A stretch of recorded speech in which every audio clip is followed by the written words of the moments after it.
ನನಗೊಂದು ಇನ್ವೈಟ್ ಬಂದಿದೆ, ಅದಕ್ಕೋಸ್ಕರ ನಾನು ನಮ್ಮ ತಮ್ಮ ಕೂಡಿ ಸ್ಕೂಟಿ ತೊಗೊಂಡು ಹೋಗ್ತಾ ಇದ್ದೀವಿ. JPL ಪ್ರೀಮಿಯರ್ ಲೀಗ್ ಅಂದರೆ ಜನ್ನತ್ ನಗರ್ ಕ್ರಿಕೆಟ್ ಕ್ಲಬ್ ಅಂತ. ಕಮಿಟಿಯ ಮುಖ್ಯ ಸದಸ್ಯರಾದಂಥ ಇಬ್ರಾಹಿಂ ಮುದ್ಗಲ್ ಹಾಗೂ ಅಬ್ದುಲ್ ಹುನ್ಮುದ್ ಅವರು ನನ್ನ ಜೊತೆಗಿದ್ದಾರೆ. ಉದ್ಘಾಟನಾ ಪಂದ್ಯವನ್ನು ಸಣ್ಣ ಮಕ್ಕಳಿಂದ ಆಡಿಸ್ಬೇಕಂತ ಹೇಳಿ ಇಬ್ರಾಹಿಂ ಮುದ್ಗಲ್ ಅವರು ಮತ್ತು ಓಣಿಯ ಹಿರಿಯರು ಕೂಡಿ ಟಾಸ್ ಮಾಡಿ ಆಟನ ಪ್ರಾರಂಭ ಮಾಡ್ತಾರೆ.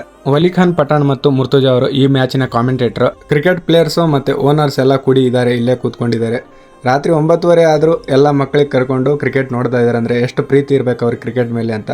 ಕೊನೆಗೂ ಚಿಕ್ಕ ಮಕ್ಕಳ ಆಟ ಪ್ರಾರಂಭ ಆಯಿತು. 9 ಗಂಟೆ ಆದಮೇಲೆ ಪ್ರಾರಂಭ ಆಯಿತು, ಸ್ವಲ್ಪ ಲೇಟ್ ಆಗಿದ್ದಕ್ಕೆ. ಫಸ್ಟ್ ಮ್ಯಾಚ್ ಬಂದು KKR ಗ್ರೂಪ್ಸ್ ವರ್ಸಸ್ ಅತೀಫಾ ಗ್ರೂಪ್ಸ್ ಅಂತ. ಇವಾಗ ಟೈಮ್ ಬಂದು 10 ಗಂಟೆ. 9 ಗಂಟೆಗೆ ಮ್ಯಾಚ್ ಪ್ರಾರಂಭ ಆಗಬೇಕಾಗಿತ್ತು, ಸ್ವಲ್ಪ ಕಾರಣಾಂತರಗಳಿಂದ ಲೇಟ್ ಆಯಿತು. ಎರಡೂ ಟೀಮಿನ ಕ್ಯಾಪ್ಟನ್ಸ್ ಬಂದು ತಮ್ಮ ಟೀಮಿನ ಮೆಂಬರ್ಸ್ಗೆ ಎಲ್ಲ ಪರಿಚಯ ಮಾಡಿ ಕೊಡ್ತಾ ಇದ್ದಾರೆ ಓಣಿ ಹಿರಿಯರಿಗೆ. KKR ಟೀಮ್ನ ಕ್ಯಾಪ್ಟನ್ ಆಗಿ ಗುರು ಅವರು, ಹಾಗೆ ಅತೀಫಾ ಗ್ರೂಪ್ಸ್ನ ಕ್ಯಾಪ್ಟನ್ ಆಗಿ ನಮ್ಮ ಕಲಂದರ್ ಪಠಾಣ್ ಅವರು ಹ್ಯಾಂಡ್ ಶೇಕ್ ಮಾಡಿ ಟಾಸ್ ಮಾಡಿದರು. ಕೊನೆಗೂ ಟಾಸ್ ಆಯಿತು.